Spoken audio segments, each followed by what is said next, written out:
The most important challenge our early ancestors faced was reproduction. It wasn't just a matter of having children. It was making sure those children lived long enough to propagate their genes. Early people whose mating choices produced more surviving offspring succeeded in passing their genes on. Their specific brain systems for courtship attraction were more successful. Ancestors who made the wrong reproductive moves left no imprint on the future of the species. As a result, the brain wiring of the best Stone Age reproducers became the standard issue circuitry of modern humans. This courtship circuitry is what is commonly known as falling in love.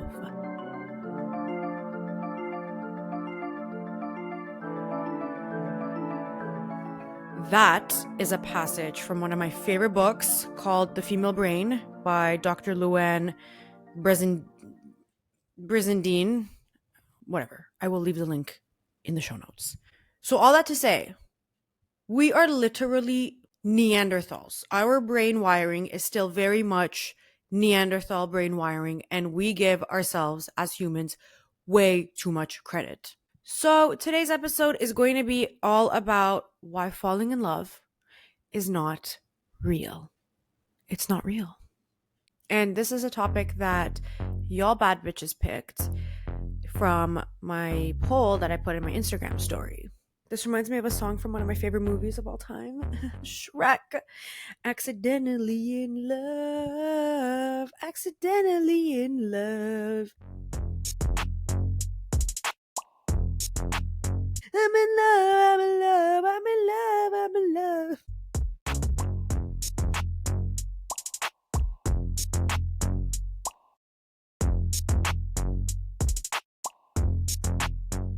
So I know that like 99% of you have listened to every single episode, every single girly law, but what do you do after you listen to an episode? Like for me, every time I listen to a YouTube video or a podcast episode and it's like packed with information, I'm like, oh my God, this is amazing. I'm going to change my life. I'm going to turn my life around. And then the video ends and I'm like, okay, I just forgot everything that they said. And the hopeful feeling that I had during the episode is now gone and I am just overwhelmed. And I'm sure a lot of you feel that way when you listen to my episodes because they're like jam-packed with information and strategies and tips and tricks. But then obviously you finish the episode and you're like, okay, what do I do now? That's why I have launched our new private community of bad bitches on Patreon. Every single month, we are going to go on an adventure and we're going to implement a specific girly law, a specific patriarchy hack. We are going to implement it in the wild, in our lives. And it's going to be a really good way to put these patriarchy hacks in action and also to create a community of like-minded women, because I know who you bad bitches are. At least I know who a lot of you are because you contact me personally, but you don't know who each other are necessarily. And I think that we're really missing out on not connecting with one another, especially during a time when so many of us are community deprived. So what's going to happen with the monthly challenges is that we're going to have a private group chat on Instagram, so you don't have to go and download some random buttcrack app. And we're going to kick off the month with our challenge. And then we're all going to go out into the wild, me included, and put the law or the strategy or whatever it is into action. And then we're going to report back throughout the month, share our stories, share our successes, failures. Maybe if we've had like some flops or things not really work out, that's still valuable information to know. And then at the end of the month, I'm going to gather all of our data and patterns from what all of you've shared, and I'll probably have like a quick debrief. Maybe I'll make a cheat sheet or whatever so that we can supplement whatever it is that we learned that month by implementing the law. So we're going to do the monthly challenges. You're also going to be added to my close friends story on Instagram, so you can vote on my girly law episodes. And I've never given anybody control over my girly law episodes. That's always been just chosen by me. And on top of that, I'm also going to have a bonus episode for y'all, probably at least once a month. So I'm super excited. If you're excited too, the link will be in the show notes for the Patreon. So make sure to subscribe, because the sooner we have a set group of baddies, the sooner we can start on our adventure. In the meantime, while the baddies are joining and we're bringing our numbers up, I'm gonna drop a bonus episode about the backstory of this podcast and the fun fact, I used to have a co-host, and our co-hostship did not make it past the first episode. So I'm gonna drop a story time about that because it's actually a crazy fucked up story. Once you click on the Patreon link, you'll see that I have multiple tiers. The higher up tiers are actually my one-on-one services. Probably like most of you are listening to this and you're like, I didn't even know you work with people one-on-one.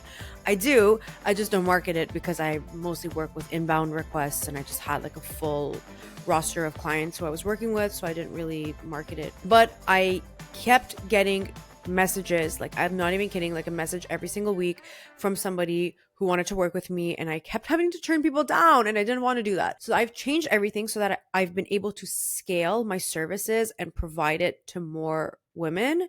And normally people scale their businesses and they, increase their prices, and I did the opposite. I actually decreased my prices so that I can be more accessible. So if you want to work with me one-on-one, if you are going through a breakup, if you work in a toxic or male-dominated work environment, or if you have a partner who is not pulling his weight and you are trying to change the relationship dynamic so that he can treat you more like a princess, if you're in any of these three situations and you feel alone, or you feel like you need somebody who can help you through it, to keep you accountable, to give you subliminal influence strategies, to basically coach you through these things, I am here for you. So check those out. It's going to be the same Patreon link as the monthly adventures. Obviously, before we commit to anything, we're going to have a call together so that we can talk and figure out if we are a good fit to work together. And only then will we proceed. And I've opened up a limited number of spots because I obviously want to be able to focus on each of you and not overcommit. So once the spots are gone, they're kind of gone until somebody graduates and no longer needs the one-on-one support. Okay, that's it. Let's get on to the episode because I be yapping and it's not on the episode topic yet. So, falling in love. We cannot talk about falling in love without first talking about the biological and neurohormonal element of falling in love. Because at the end of the day, falling in love is literally a chemical reaction that is happening in your brain. It is a cocktail of hormones, of neurochemicals in your brain that is meant to get you to reproduce. So what we've done as humans is we've taken this biological process, we've labeled it, we've called it falling in love. We've attached social expectations to it. We've made up a meaning behind it. We've created ceremonies for it, like weddings. And we've also used it as a way to control people, like the institution of marriage and the way that it was meant and is still meant to control women. So what does this all mean? It means that falling in love is made up. And like so many other things in this world, it is used as a way to control women. It is used as a way to place expectations on women and in many ways debilitate us or stunt us. So let's talk about the biology. Like I said, we can't talk about falling in love without talking about the neurochemical reaction that is going on in our brains. So when women are looking for a mate, actually, maybe I should say females because we're talking, biologically here. Oh my God, I sound like one of those red pill dudes. When you females are looking for a man, all you do is gold dig. You're just gold digging. You're gold digging females. There's actually people who talk like that. And most of them don't have a hairline. So like literally, take a look at yourself. I'm starting with the man in the mirror. Okay, so now that I have finished glitching, where were we? So an evolutionary psychologist called David Busted Down, spent 5 years studying the mate preferences of more than 10,000 individuals across 37 different cultures. And he found that there are some universal traits that all women, regardless of culture or the society in which they live, look for in a mate, in a male mate. So he found that women are not so much concerned with the physical appearance of their partners. That's why so many men are so fucking ugly. Women look for material resources, social status. They also look for a man who's on average 3.5 years older than them and 4 inches taller than them. And the reason for this is that women want the biggest payoff for their investment being risking literally dying to bring a human being into this earth. Because pregnancy and childbirth are risky, life threatening situations, and they want to find a partner who can guarantee the survival of that offspring. Okay. On the other hand, the study found that men look for, you guessed it, physical attractiveness. They look for, on average, women to be between 20 to 40 years old, 2.5 years younger than them. They're also looking for clear skin, bright eyes, full lips, shiny hair, and curvy hourglass figures. Again, this was true in all the cultures that Dr. David Busted Down studied. And it's not just because men are vain and superficial and sluts and whores, but these are actually, really interestingly, these are visual markers of fertility. Remember in, I think it's law 3 that I mentioned this, or maybe law 9, when I said that if you're trying to use your pretty privilege and really max out your pretty privilege, draw attention to your lips and make your lips look really full. That's because full lips are actually a sign of fertility. And to the Neanderthal brain that is in a man's head, that translates to attractiveness. So if you're trying to use your pretty privilege, especially in a romantic setting, having these visual markers of fertility is actually a really big hack, okay? So don't be looking at these research findings and thinking, oh my God, like this is so stupid. Men are only looking for physical attractiveness. Use that to your advantage. What have I taught y'all? After all these months and all these laws, what have I, no complaining, only hacking. So, okay, we're enough talking about men. Why are we talking about men again? So these are the traits that women and men look for in their mates. And what's really interesting is that the female brain has actually evolved to be a lot more cautious when looking for potential mates. Whereas male brains are different, obviously, because of the defectiveness. No, I'm kidding. But male brains are different because men are much more likely to fall in love at first sight than women are. Obviously, a lot of this has to do with the fact that men are able to suss out the woman who they want to potentially mate with through their physical appearance. And also because their return on their investment is way different than women because men do not ejaculate and then risk dying. So biologically, women are much less likely to fall in love at first sight. But a lot of us are tricked to think that it's women because women are so emotional and they're so nurturing and loving. And all these, remember, I had a neuroscientist on the show several months ago who literally debunked the myth that women are more emotional than men. We're not more emotional than men. This is part of the way that we've been conditioned to think about women and think about basically women's made up brain chemistry because there's so much crap about women falling in love at first sight and being, so loving and such like deep and intense lover girls. And we see this a lot with rom-coms and, different pieces of literature and media where the woman is always portrayed as the one who's falling in love and looking for love. But the reality is that it is the men who are like that, not the women. So the research says something completely different. Now, once a person falls in love, this is the really interesting part. Once somebody falls in love, the pathways in their brain that are linked with cautious, critical thinking, those pathways in the brain shut down, especially in women's brains. So I'm going to read another passage from the book, The Female Brain.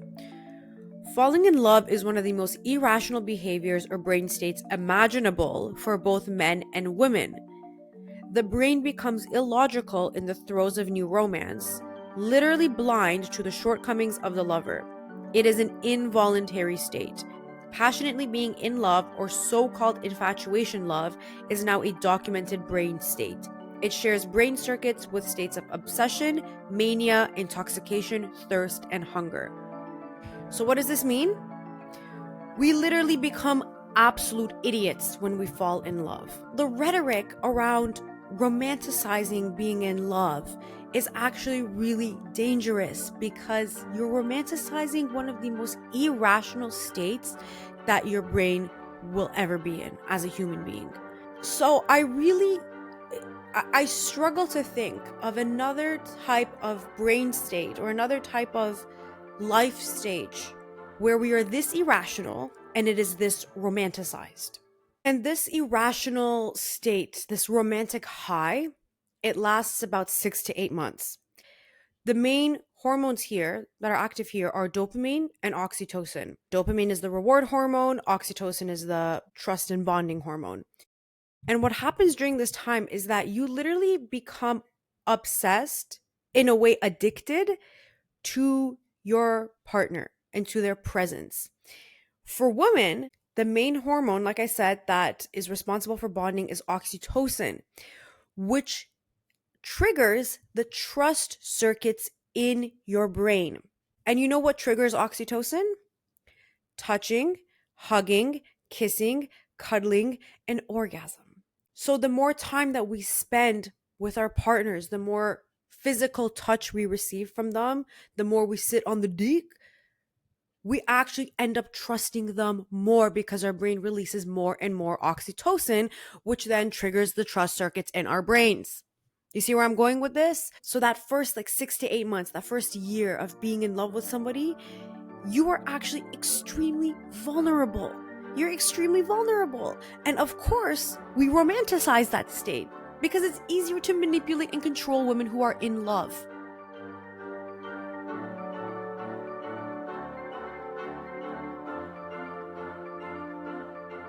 Now, once that 6 to 8 months of that romantic high wears off, you move into the next phase, which is the phase of long-term pair bonding.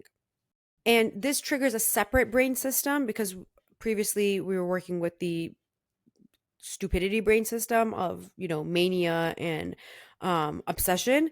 Now we've moved into the attachment network. The brain circuits for commitment and bond maintenance are what become more active in this long-term pair bonding phase.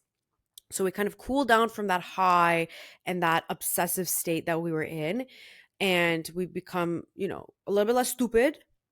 Our critical thinking is back.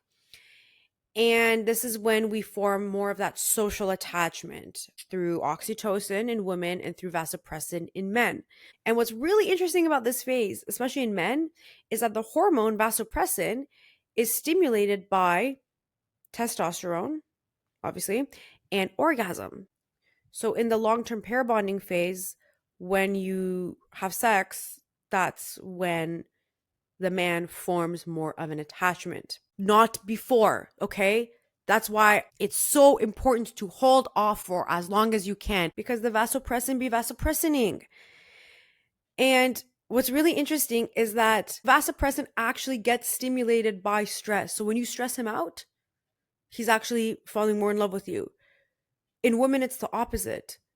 So zooming out, in this phase, in the long-term pair bonding phase, the purpose is for women and men to get bonded to one another for childbearing purposes. And this is common among many animals who form pair bonds for raising offspring, also for protecting their territory and for increasing their odds of survival. But what's really interesting is that monogamy is actually only practiced in about 5% of mammals. There's actually a gene that codes for the vasopressin receptor in men's brain, which makes them more sensitive to the pair bonding effects of vasopressin. So length does matter. because males with the longer version of the vasopressin receptor gene are actually less likely to be hoes. Isn't that interesting? So when people say once a cheater, always a cheater, that's because you actually have a biological genetic predisposition to being a cheat and a philanderer. This basically tells us that the only response to a cheater is to leave them and not to give them a second chance, because they're going to blow it, because genetically they're predispositioned to be hoes. And we already know that by default men will fuck a rotisserie chicken. And I'm not saying that if you're genetically predisposed to being a cheater, then, you know, that gives you a free pass. All I'm saying is be careful. All right, so let's put this all together. I've just given you this really chaotic neuroscience lesson in falling in love. And to recap, falling in love is basically a state of mania and obsession that happens in the brain where two hormones, dopamine and oxytocin, are predominant.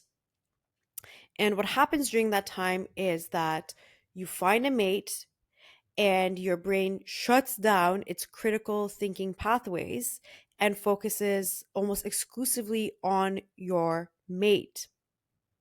You become obsessed with them. It is literally a state of obsession and mania. And through physical touch and orgasm, your brain releases oxytocin that triggers the trust circuits in your brain and develops more trust with your partner, which in turn makes you more likely to make bad decisions and overlook things like red flags that you probably shouldn't be overlooking. Although women are hardwired to be more cautious at the beginning when they're looking for a mate, when that oxytocin gets triggered and we start building trust, everything goes out the door. It is a completely irrational, psychological, neurological, and biological state of mind, but not a logical state of mind, because your brain is literally trying to get you to sit on the dick. So going back to why being in love is not real, well, I mean, from a biological standpoint of getting you to reproduce, it is real, but let's not call it falling in love. When we use the term falling in love and all the connotations that it carries, we romanticize this state of irrationality and vulnerability. What's really concerning is women who've based their personality or who've based part of their personality on being a lover girl. If you're a lover girl, or if you're somebody who just tends to fall harder and faster for somebody, that could be because the neural pathways in your brain and the development that you experience as a fetus in utero and the early environment in which you were raised, all of these could have actually affected the ways that your brain falls in love. Because although everything I've described here is backed by research and it's how the average brain falls in love, the specifics of how fast you fall in love, how hard you fall in love, are dependent on the individual. All right, so we've talked a lot about the biological part of falling in love. Now, let's flip our attention to the social aspect of it. We're conditioned to think that falling in love is something that has to happen. It is a normal part of every person's life, of every woman's life, and you are a failure or you are defective if you don't fall in love. I am 27 years old, and my grandma and my aunt on my mom's side are my pimps. Self-proclaimed pimps.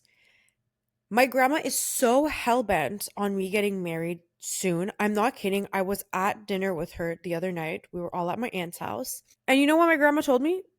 She said, "Neeki, next month I'm going to go buy a dress for your wedding." And I was like, excuse me? Uh, d- uh, uh, uh, uh, uh, what? Unprovoked. If you follow hockey and you know Austin Matthews, who plays on the Toronto Maple Leafs, my aunt, for some reason, thinks that I am going to me and Austin Matthews are going to end up together. I don't know how or why she came up with this idea. But she somehow thinks that I'm going to end up with Austin Matthews. And my grandma and my aunt are like concerned about me because I am not in a rush to get married. And it's crazy because when I tell them like I quit my job this year, like I am focusing on my own business, my own brand, like I am doing something that requires 100% of my attention, and marriage is not on my radar right now because I have something a lot more important that I need to do. It it almost like flies over their heads as if the marriage has to come first and then I have to, building the business and doing all that can come afterwards. And that just goes to show that we're really, really conditioned to think of falling in love and what comes after that, which is marriage. We're conditioned to think of these things as accomplishments. You can get a PhD, you can get an MD, you can get, I was going to say a BBL, but I'm like, that is not a degree. But you can get actual accomplishments. And people are going to ask you when you're going to get married and when you're going to have kids. And it's crazy because women who are married are seen as more reliable, as more trustworthy. If you're a wife, if you're a mother, people put more value on what you have to say a lot of the time. If you're a 40-year-old woman and you are unmarried, then there are certain connotations and certain prejudices that come with that. In my second language, Persian or Farsi, there's actually a word for women who are unmarried, especially women who are a little bit older and unmarried. And there's no direct translation for it. It's called torshide.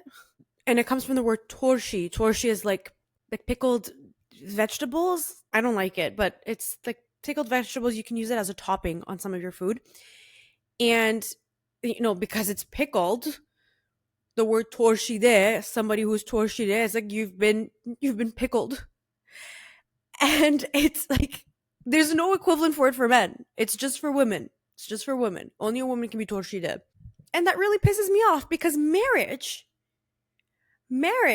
is a social construct. Marriage is made up. It's been around for about 4,000 years. And to put that into perspective, Homo sapiens, which is the name of our species, Homo sapiens evolved from Homo erectus around 300,000 years ago. So if we've been around as humans for 300,000 years, marriage has been around for 4,000 years. And why was marriage invented? Marriage was invented to control the male bloodline by binding women to men. Because through marriage, women became men's property.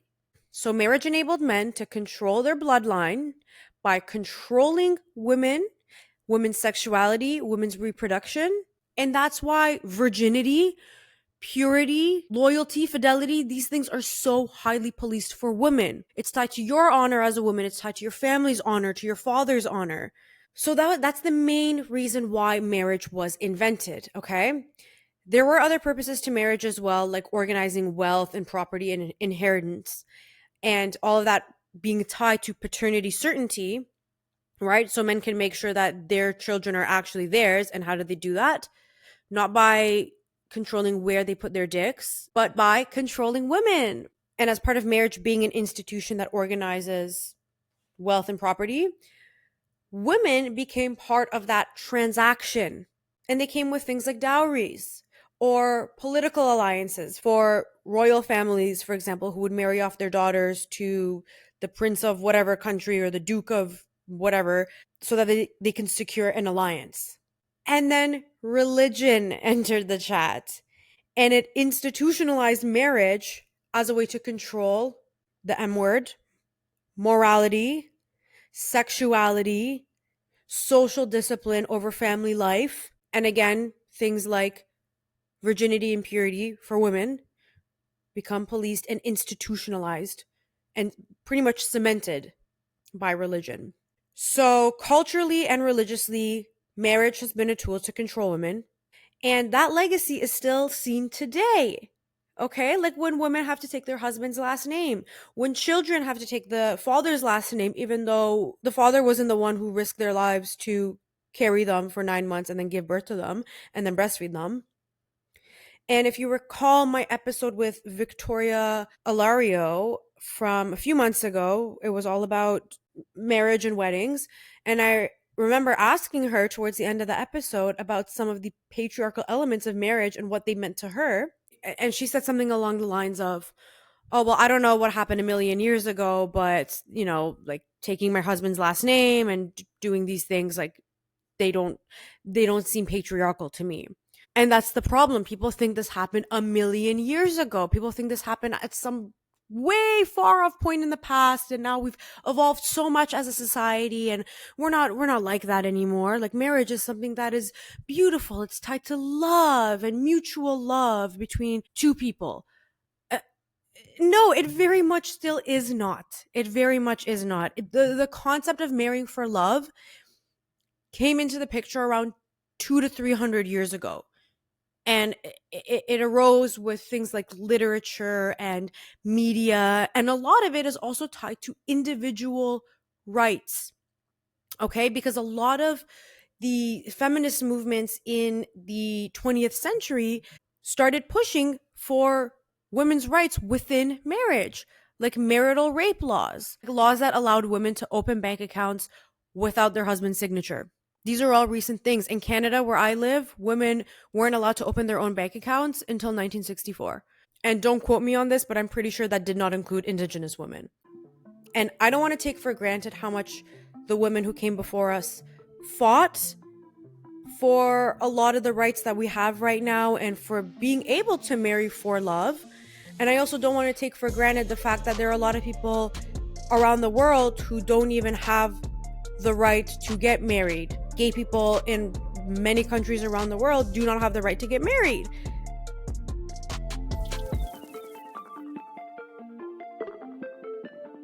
So I don't want to take these things for granted, of course, but what we're really talking about here is the romanticization of love. A lot of women see marriage as this end goal in their lives, as this huge accomplishment in their lives. And it can be, but a lot of that is because of the way that we've been taught to think about ourselves in relation to other people, and especially in relation to men. Men don't romanticize falling in love the way women do. Men don't romanticize getting married the way women do. If you ask a man, what are your top 3 goals in life? I doubt marriage is going to be one of them. He's probably going to tell you about the business he wants to build or some Bitcoin bullshit that he wants to do or some podcast he wants to start. But marriage is not going to be on that list. So why is it that as women, we romanticize love and marriage and being a wife so much? If you want, like, and I love rom-coms, don't get me wrong, I love rom-coms because they're so cheesy and fun to watch, but you're never going to find a rom-com about a guy who sets out to make it his life's mission to go and get married. No. And all this literature and media and all this crap, it serves to normalize this belief, normalize this romanticization of falling in love. Again, like I said earlier in this episode, we've taken a biological process and given it a made-up meaning, given it a label, attached social expectations to it, and then connected it to an institution that serves to control women, and we've called it falling in love. And we've raised girls to think that this is a very important part of your life and you are a failure if you don't do this. And then women like my aunt and my grandma become self-proclaimed pimps who are constantly on the lookout, on the prowl for my future husband. And then we're told that we need to get married before we start our businesses. Okay? Like, be so for real. So what do we do? For the last, however long this is, 20, 30 minutes, I've just shat on falling in love. What does this all mean for us? Well, the first thing is that, listen, we're hardwired to look for a mate for the purpose of reproduction and evolution. So you have to be self-aware, okay? Just because a biological and neuropsychological process is going to happen in your brain, it doesn't mean that you are going to be a slave to it. If you listen to my episode on detachment, which I'm pretty sure you did, because that's like one of my, what is it, law number 4 or 6, one of those. If you listen to my episode on detachment, you'll know that that is a conscious effort that you have to make to remove that emotional attachment that we place on so many things. People, jobs, expectations that we have for things that are pretty much out of our control. And as women, we really, really, really need to master the art of detachment, okay? Because it undoes a lot of that crap and that conditioning that we've been taught to tie ourselves to people and things and get our worth from our romantic relationships. So practicing detachment is really, really, really important. And in a lot of ways, it's actually going to prevent you from entering that phase of mania and obsession that is falling in love. So that's the first thing. Actually, that isn't the first thing. The first thing is actually self-love. Women fall in love twice. The first time is with themselves. The second time is with their children. And listen, I don't plan on having children, so I've fallen in love with myself. I'm literally obsessed with myself. And then the other time I've fallen in love is with my cats. The concept of unconditional love is another way that women have been taught to give way too much of themselves. Unconditional love is reserved for you. You feel unconditional love towards yourself and for your children, if you choose to have any, or your pets. Okay? That's it. That is it. Nobody else gets unconditional love from you, and nobody else deserves unconditional love from you. I promise you, men do not have the same concept of unconditional love towards women that women do towards men. So the whole unconditional love agenda is another way to keep women stuck and vulnerable. Another thing that's really important for us to do as women is to understand when we are projecting. Because a lot of the time, what we really want in other people is actually just a projection of what we want ourselves to be. And we don't think we can accomplish those things or be those things. And so we seek them in other people. So what you want in somebody else a lot of the time is just what you are lacking yourself, and you don't have enough belief in yourself to think that you can become yourself. And the last thing I'll say is this. I'm not saying to spend the rest of your life alone. I'm not saying to not get married. I'm saying that for thousands of years, the relationship between men and women, husband and wife, has been one of an extreme power imbalance. Because marriage as an institution was born and evolved as a way to control women, treat them as property, and treat them as a part of a transaction. In a lot of the world, that's still the case. And in even the most progressive Western societies, there are still many elements of this patriarchal legacy that exist. Most people, when they're describing what they expect in a wife or what they want to be as a wife, they'll describe some domestic skills like cooking and cleaning and being able to maintain a household.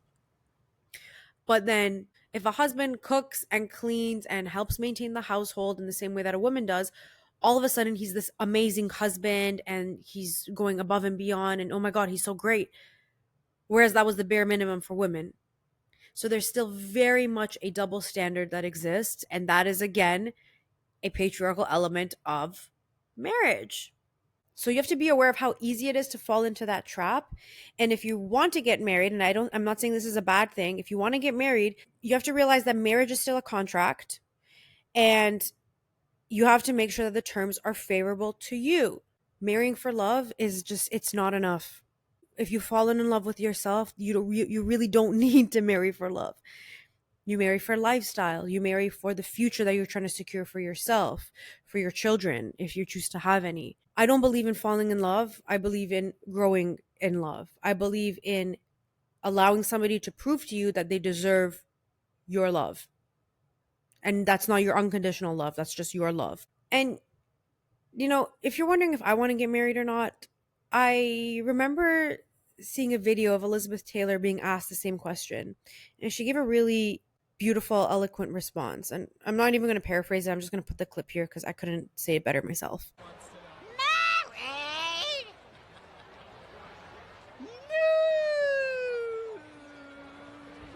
No, but in all seriousness, I'm not against marriage. I'm not against love, but I believe in growing in love. You have a responsibility to yourself, to the future version of yourself, to your future children, if you choose to have them, to secure the best possible life for them. Biologically, like that's how we're hardwired to be, right? That's why women look for social status and material things that the man can provide. That's not you being a gold digger or you being shallow and materialistic. That's you being a female, a human female.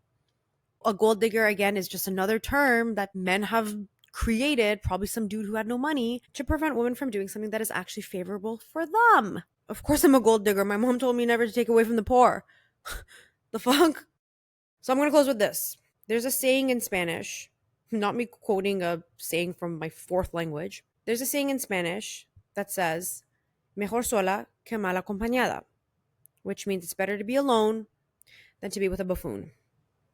Well, no, it means it's better to be alone than to be in bad company. A lot of the time we do things out of fear of being alone, and that's how we fall for the trap of falling in love. That's how we end up being dependent and reliant on other people, especially men. It's because we don't realize that it's better to be alone than to be with a buffoon. Mejor sola que mal acompañada. All right, baddies, I'm going to end the episode here. Thank you so much for tuning in. Make sure to subscribe to the Patreon if you are ready to put these laws into action and join our community and make a bunch of new friends who are super pretty and super smart. And if you need a little bit more support and you need somebody in your corner for more accountability and for more tailored one-on-one work, make sure to subscribe to one of the higher tiers based on whether you're going through a breakup, whether you work in a toxic or male-dominated work environment, or whether you are in a relationship with a partner who's not pulling his weight. And we'll have a call and see if we are a good match. And of course, if you're not subscribed to the Baddie Brief already, which is my twice monthly newsletter, that's just a reminder of a previous patriarchy hack that I discussed, make sure you're subscribed to that. And drop a 5-star rating if you love this podcast, which obviously you do, because yeah. Okay. Anyway, I'm going to end this here. Thank you so much for listening. Don't forget that you are the baddest bitch in any building you step foot in. All right. Until next time, stay bad. Love you. Bye.